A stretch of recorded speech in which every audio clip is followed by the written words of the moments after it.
Sababu ya muda, sisi vijana wa mkoa wa Kagera tunaungana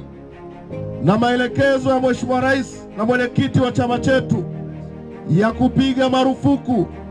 wahuni wote waliojikusanya ndani ya taifa letu na nje ya taifa kuja kutuvurugia amani ya taifa letu.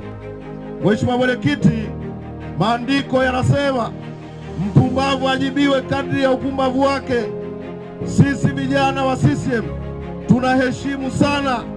tunaheshimu sana mahusiano mazuri ya kidiplomasia yaliyopo kati ya nchi jirani na nchi yetu. Ndugu mwenyekiti, sisi vijana wa CCM na sisi vijana wa mkoa wa Kagera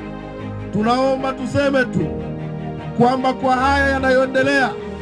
ya baadhi ya vijana kutoka kwenye mataifa mengine kuanza kutoa kauli za kumdhihaki na kumbeza